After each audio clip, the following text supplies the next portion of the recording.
look at the high politics, the geopolitics of this situation for a second, you're also intimately aware of the negotiations that are taking place or that could take place between the United States and Russia over the fate of Ukraine. What is your assessment right now? President-elect Trump has appointed Keith Kellogg to be his special emissary to Ukraine. What is your read on the potential Trump administration policy towards Ukraine and Russia? So let's start with a few knowns. I want Ukraine to succeed. I want Ukraine to be a democratic, viable country. And in order to be a democratic, viable country and to be sovereign, it has to be in control of its borders and it needs access to seaports. So those are issues that I would be thinking about in negotiations. The most important, though, are security guarantees. Ukraine has to have real security guarantees. It has to ensure that Russia cannot attack it again. What that means is NATO membership. Now, Keith Kellogg is hawkish. He's 80 years old. He has a very distinguished military background. He's a retired lieutenant general. He knows Russia well. He knows that Russia is a threat. He doesn't mince words when he gives interviews.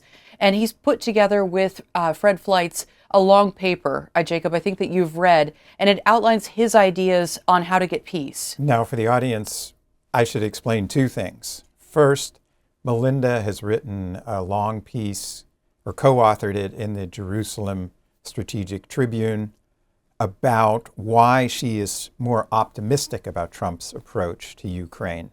And also, Fred Fleitz and Keith Kellogg are affiliated with the America First Institute, which released this lengthy paper.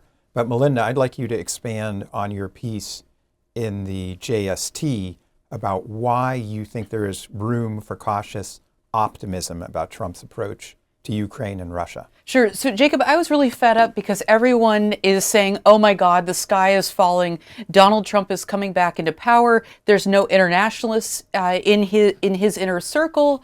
No one has any real foreign policy experience. And I don't think that's true. So he's nominated Kellogg. He's nominated Michael Waltz, who's a congressman, former Green Beret, also has very strong national security credentials. So I think people are more assured by these nominations. There's plenty of people that don't give us assurance. But look, Trump has said a lot of things. He said that he wants to end the war in 24 hours. This is a campaign promise. It's impossible. He is very skeptical of Ukraine aid. He calls Zelensky, he has very rude things to say about Zelensky. He says he's a great con man. But at the same time, you have to go back and look at the record.